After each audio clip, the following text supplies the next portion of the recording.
past the clouds, over the dark night. She reached up to the sky of stars and caught the red-hot light of the North Star.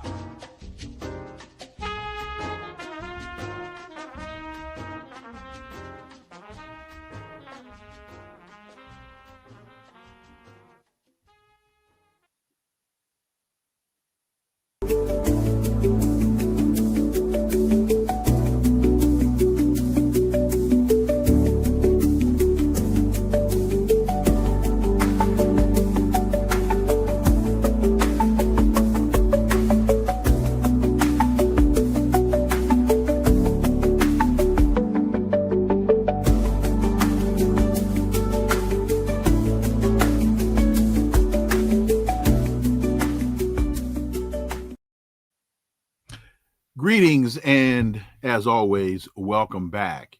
You know, there's been a lot that's gone on this week, so I thought we'd take a look at some of the week's headlines. White House begins plan for mass firings if there's a government shutdown. Funding will run out next week if Congress doesn't act.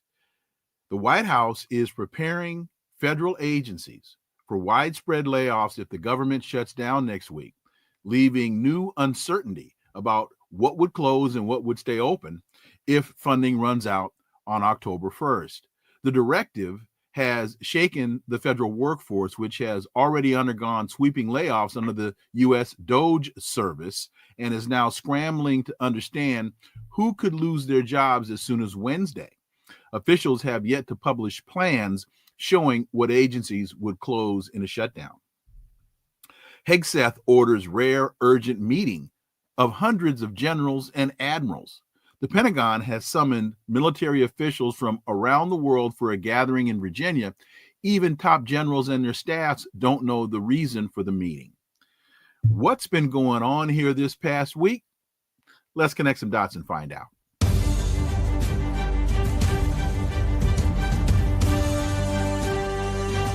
Connecting the Dots with Dr. Wilmer Leon, where the analysis of politics, culture, and history converge. Welcome to the Connecting the Dots podcast with Dr. Wilmer Leon, and I am Wilmer Leon. With each show, my guests and I provide insight and analysis into current events in the broader historical context in which most of these events take place. Usually, as you all know, I have a guest, but today I just decided that I wanted to go through some of these headlines myself, give you some analysis, give you all some things to think about. As I mentioned earlier, the White House has begun a plan for mass firings. And, you know, the federal government, its fiscal year runs from October 1st through September 30th. And since, I think, fiscal year 1998, the government has not been able to pass a budget by October 1st. They've enacted 138 continuing resolutions.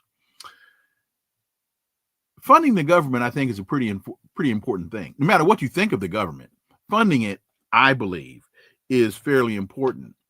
And as of today, Friday, September 26th, with all this going on and all that needs to be done, Republican members of Congress are not in Washington, D.C., and are on a district work period, also known as a recess. So if passing the budget, if funding the government is as important to them as it should be to most, why have the Republicans left Washington while the Democrats are still here? To add to that, President Trump canceled a meeting to discuss government funding with top Democrats in Congress, leaving no clear path to avoid a government shutdown next week.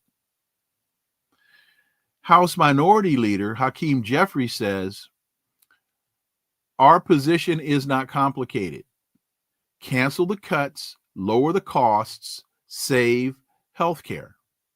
What that means is the Democrats want to include in this continuing resolution funding for healthcare, for the tax cuts that have made it possible for people to afford to be able to pay for their affordable health care benefits. The Democrats don't want those tax cuts to expire within, I think, about 2 months, which could result in the cost that people have to incur to pay monthly health care premiums to double and triple, if not go higher. That does not seem to me to be a unusual, a onerous, a silly request for Democrats to make.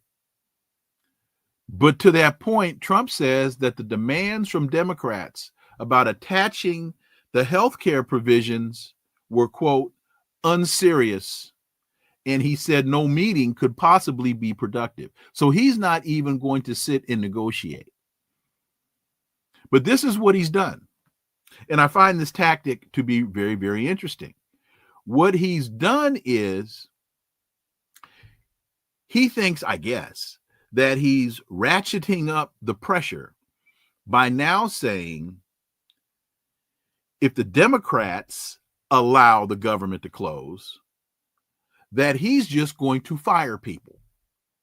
And that this mass firing will then, in his mind, fall at the feet of the Democrats. Now, you all have heard me many, many times challenge House Minority Leader Hakeem Jeffries on a number of issues. Usually, I'm challenging him on supporting genocide in Gaza and his support for the U.S. reinvasion of Haiti. But on this one, I heard him speak a couple of nights ago on Lawrence O'Donnell, and I was surprised and pleasantly surprised at how clear he was, how forceful he was in his argument. And again, he says their position is not complicated. Cancel the cuts, lower the costs, save healthcare. The question for me now is, will the Democrats stick to their guns? Or, as the date for shutdown looms closer, as the president and the Republicans ratchet up the rhetoric and turn up the pressure, will the Democrats do what the Democrats usually do and have done up to points like this? Will they fold? That we're going to have to find out. If they stick to their guns, and I understand, this is serious business. I understand a government shutdown is a serious thing. A lot of people are going to be affected. I understand if the president sticks to his guns, a lot of people could lose their jobs. I got that. But sometimes, folks, you got to stand on principle for the greater good, for the longer term. You've got to stand on principle. And this is an issue I believe is so clear cut, so simple, that what the Democrats need to do is they need to send out more people than just Hakeem Jeffries. They need to be on more shows than just MSNBC's show with Lawrence O'Donnell. They need to be everywhere. This, I don't know if it was, but this should have been one of the focal points of the CBC legislative week. They should be seizing every moment with a message explaining to the American people what lies before them. And this is where I believe there's a problem. I don't see or hear them doing that. But with that, as the October 1st deadline looms, we'll see where this goes. Pete Hegseth, the Secretary of Defense, the Secretary of War, Donald Trump's personal secretary, whatever the heck he is, he orders a rare urgent meeting of hundreds of generals and admirals. The Pentagon has summoned military officials from around the world for a gathering in Virginia. And I don't think this is going to be a weenie roast or a cookout. Even top generals and their staffs don't know why they're being summoned to D.C. or to Virginia. It would be great, in my opinion, if Hegseth were calling them to D.C. to announce his resignation. But I don't think that's the plan.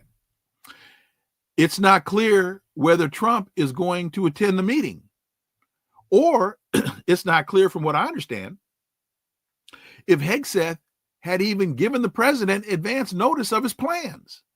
And that would not surprise me because from all indications, this guy is disconnected, Trump, disconnected from the day-to-day inner workings of his administration.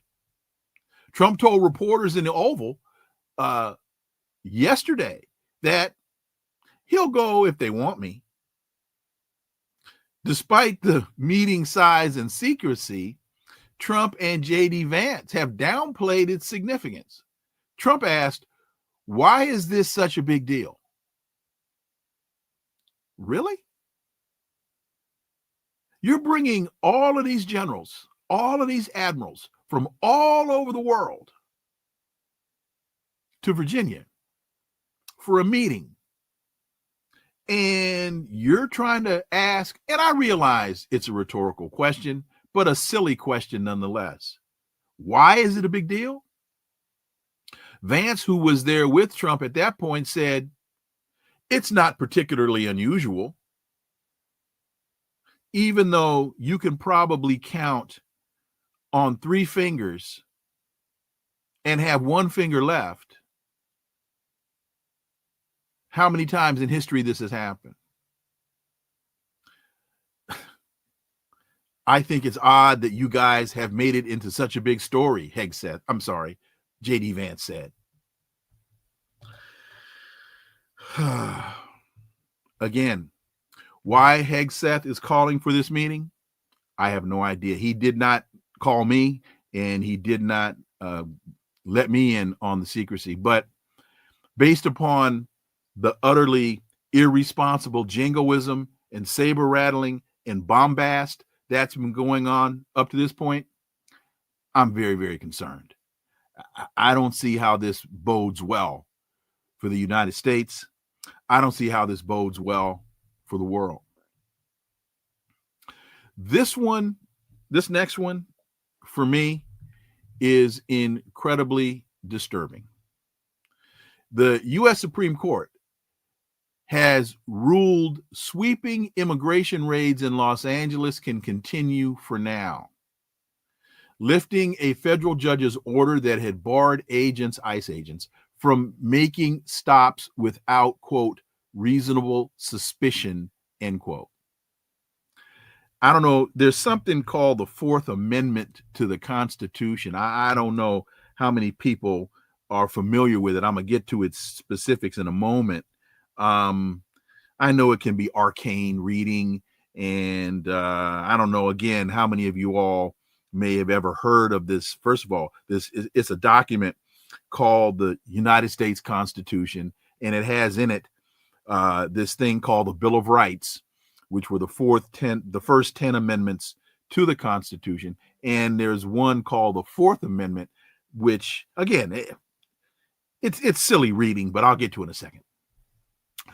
The Monday ruling is considered to be a win for the president, who has vowed to conduct record-level deportations of migrants that are deemed to be in the country illegally. And I say deemed to be because a lot of these people are not being brought before judges to have their status in the country determined, which means they're not being given their constitutionally protected right of due process.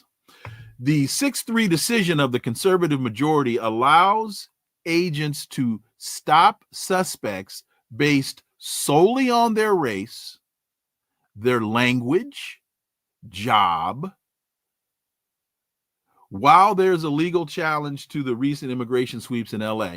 And as this recent challenge continues to work its way through the court. Because what the Supreme Court did, it removed the stay from the lower court, which means the action can continue until the lower courts provide a definite answer to the question. And then once that definite answer to the question is provided by the lower court, then whichever side loses the argument, whether it's the city of Los Angeles or the administration, that question will go up to the Supreme Court, I'm sure, for a final determination. But anyway, the liberal justices dissented, saying the decision puts constitutional freedoms at risk. I think specifically the Fourth Amendment. Conservative Justice Brett Kavanaugh, you know, the guy that went to all the parties and drank all the beer and did all that stuff, he wrote in the decision that the lower court's restraining order went too far in restricting how immigrations and customs enforcement agents could carry out stops or questioning of suspected unlawful migrants. Quote, to be clear, apparent ethnicity alone cannot furnish reasonable suspicion, he wrote. However, it can be a relevant factor when considered along with other salient factors. The color of your skin, this is what he's saying.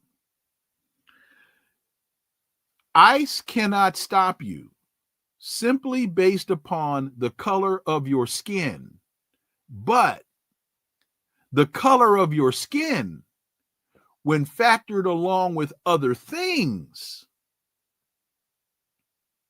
can be used. The three liberal justices issued a strong dissent.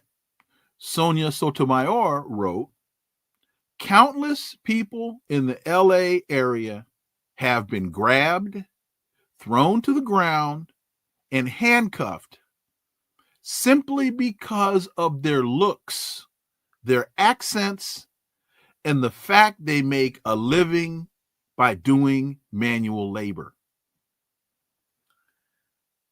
Thrown to the ground, grabbed, handcuffed, simply because of how they look, their accents, and the fact they do manual labor. Now, this is, I remember at the top of this, I mentioned this thing called the Fourth Amendment. Silly me for having read the Constitution. I wish Brett Kavanaugh had done that while he was in law school. Doesn't appear to me as though he has. Quote, the right of the people to be secure in their persons, houses, papers, and effects against unreasonable searches and seizures shall not be violated, and no warrant shall issue but upon probable cause, supported by oath or affirmation, and particularly describing the place to be searched and the persons or things to be seized, end quote. If I can summarize, you can't just recklessly go around and with people. That's basically what this means. You've got to have probable cause. That's not my opinion, but upon probable cause. The fact that your skin is brown is not probable cause that you're here illegally. The fact that you're standing at a bus stop with brown skin waiting for a bus, or you might just like sitting at bus stops, is not probable cause. The fact you have brown skin, you're standing at a bus stop, and you're speaking English with an accent is not probable cause. The fact that you work at a car wash with brown skin and speak English with an accent. The fact you're standing in a Home Depot parking lot with brown skin, speaking English with an accent. Even if you're not speaking English with an accent, if you're speaking Spanish, if you're speaking Hebrew, is not probable cause. There is no way in the world. You don't have to be a Supreme Court justice. You don't have to have gone to law school and taken constitutional law, as I did in law school, to know that Brett Kavanaugh is stuck on stupid. I'm sorry, stuck on bigotry, hatred, and racism. And if you are watching or listening to this program and you sit idly by saying, why should I care? I don't have brown skin. I don't speak EO with an accentio, and my English is pretty good, and I don't stand in the Home Depot parking lots or ride the bus. If you think that that's going to keep you safe, folks, this is the top of the slippery slope. This is how fascism starts, through the othering of people. It's called xenophobia, the fear of others. This is where it starts. You, whoever you are, wherever you are, whatever you do, could very well be next. Appearance, apparent ethnicity, language, speaking with an accent, where you work, car wash, where you're standing. This is government-sponsored racial profiling.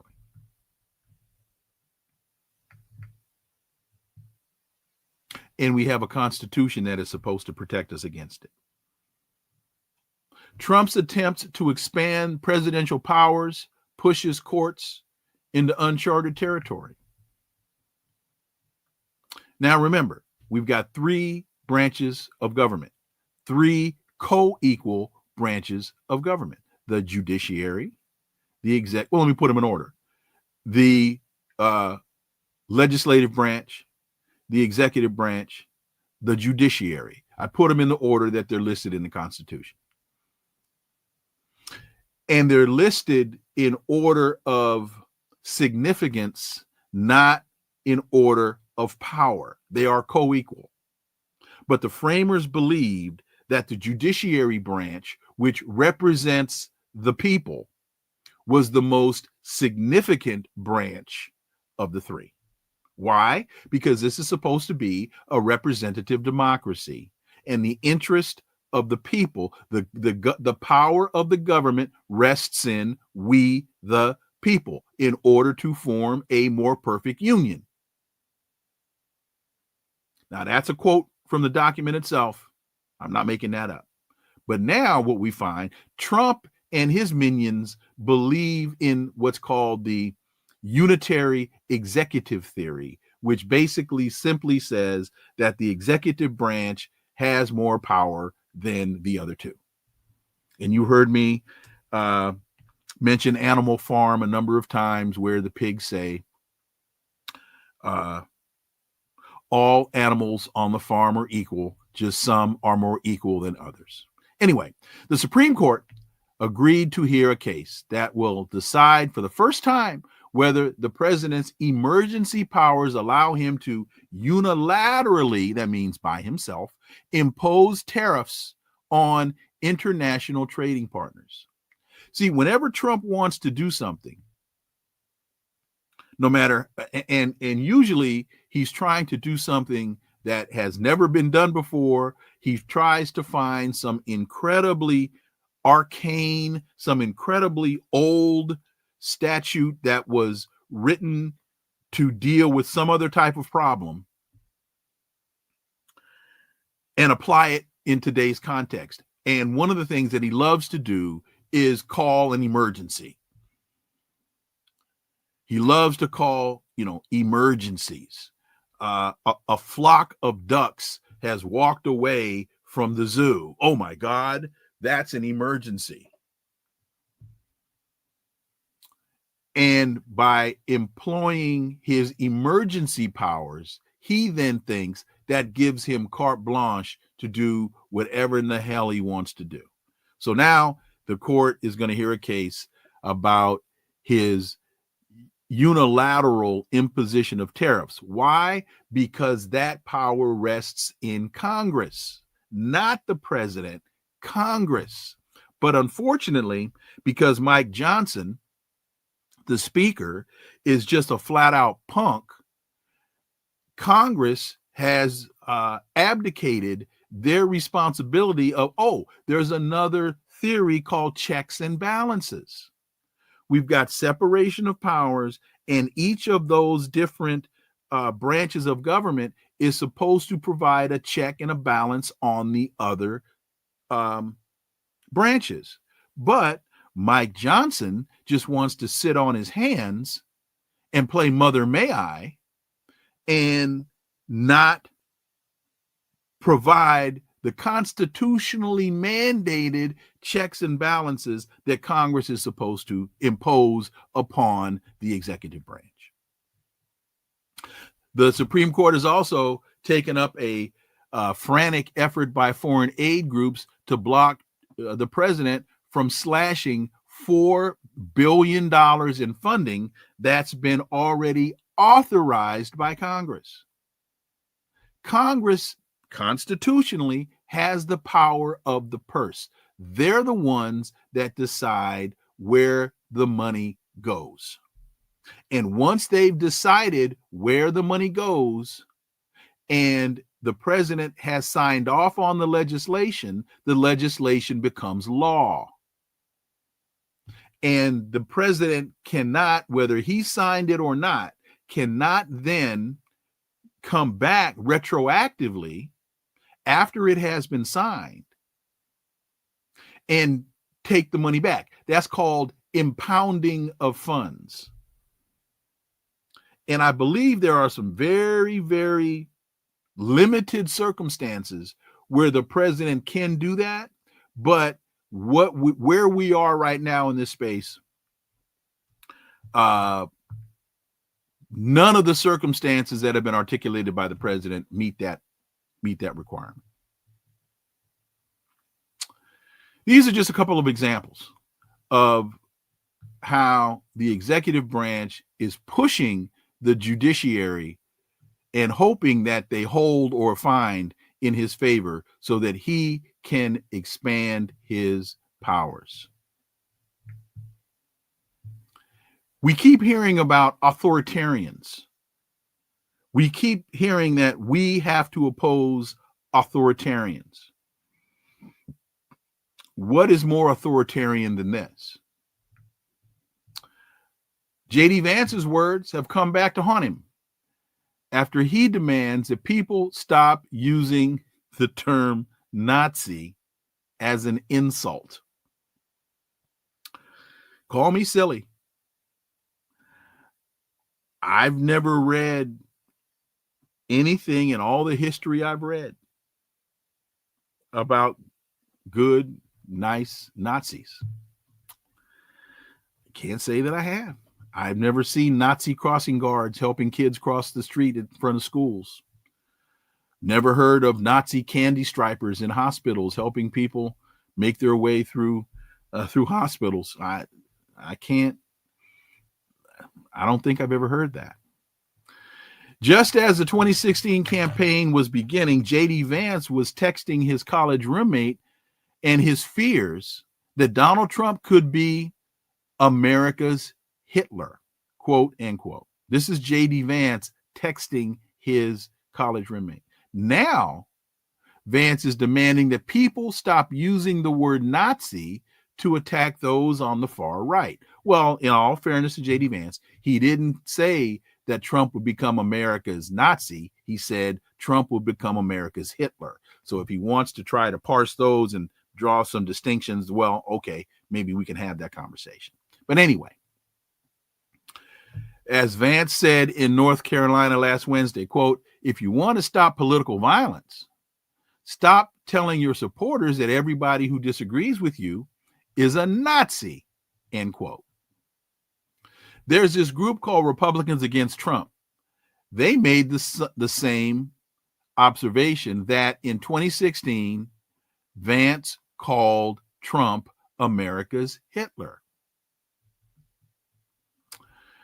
Quote, I go back and forth between thinking Trump is a cynical a-hole like Nixon, who wouldn't be that bad and might even prove useful, or that he's America's Hitler. How's that for discouraging? Vance wrote in a text message to Representative Josh McLaurin, who was his then roommate. I'm sorry, not college roommate, when they were working on the Hill, according to the Ohio Capitol Journal. Folks, we hear also bantied about the word fascist. Is America on the verge of fascism? Have we crossed the line to fascism? And I'm not going to proclaim or decide or make the assertion that right now we are or we aren't. What I will say to you is that the president is definitely exhibiting what my dear friend Dr. Cornel West would, as he would phrase it, fascistic proclivities. Fascists advocate for the overthrow of the existing system of government. Steve Bannon, the 2016 White House chief strategist, and one of the intellectual, if there is such a thing, forces behind Trump's agenda, was very clear in 2017 when he called for the deconstruction of the administrative state, meaning that Trump's agenda or focus is to tear apart the established system of taxes, regulations, and trade agreements that the president says have stymied the economic growth and infringed upon U.S. sovereignty. You've got people that are very close to him, Russell Vought, who was one of the architects of the Project 2025 program. And one of the things that Russell Vought loves to discuss and champion is that the United States is in a post-constitutional position. So when you've got Russell Vought talking about post-constitutional, when you have Steve Bannon talking about the deconstruction of the administrative state, I think those two data points or dots, if you connect them, would substantiate the claim that they, like other fascists, are advocating for the overthrow of the existing system of government. Another thing that fascists love to do is they love to persecute, in this instance, prosecute, their political enemies. They use the legal system to challenge, remove, if not incarcerate, those they have deemed to be their political enemies. What do we see right now? Former FBI Director James Comey has been indicted amid Trump's push to prosecute foes. You've got former U.S. Attorney, his first name is Eric, last name begins with an S. I've forgotten his last name. Anyway, Trump fired him for failing to charge New York Attorney General Letitia James with mortgage fraud. And why did he decide to do that? Why did he decide not to prosecute her? Well, Eric Siebert. Well, because Siebert came to the conclusion there wasn't enough evidence to bring the charges and win the case. And see, one thing prosecutors don't like, whether they're local prosecutors, whether they're state prosecutors, whether they're federal prosecutors, the one thing they don't like to do is lose. They don't like to bring cases to court they can't win. Why? Because their job performance is based upon success. It's based upon the number of wins. They get promoted based upon the number of wins, not the number of losses, the number of wins. Their reputations are based upon the number of wins. So he looked at the evidence. Eric Siebert looked at the evidence and said, this one ain't a winner, which is not to say she didn't do what they say she did. I don't know. I doubt it, but I don't know. But what Siebert said was, this is not a winner. Not enough evidence. Trump said, forget that. I want you to bring the case. Siebert said, won't do it. Trump said, see ya. Wouldn't want to be you. So those are just some I could go into a number of other, but those are examples. Fascist leaders believe in the supremacy of certain groups of people based upon things such as race, religion, ethnicity. Got to get all these immigrants out of the country.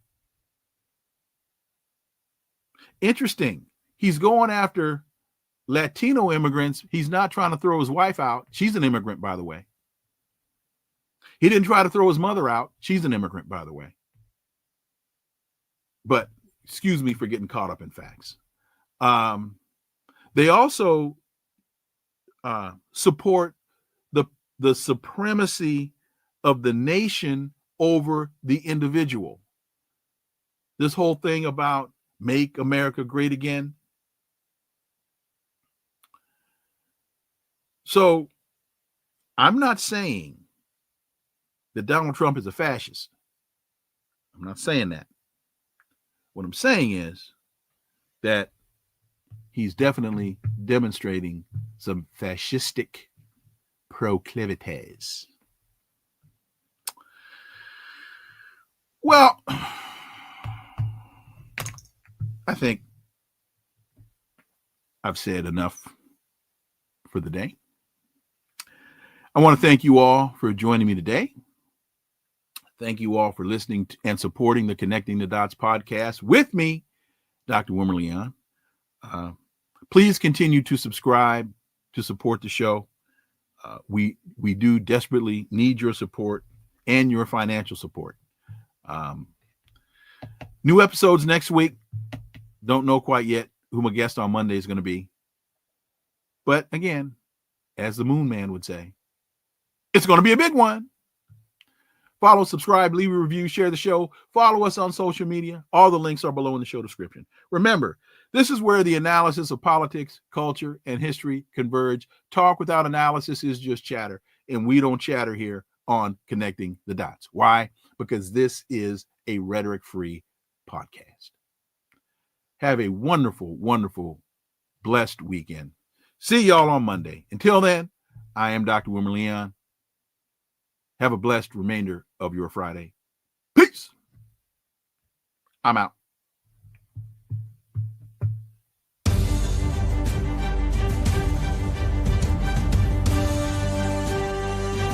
Connecting the Dots with Dr. Wilmer Leon, where the analysis of politics, culture, and history converge.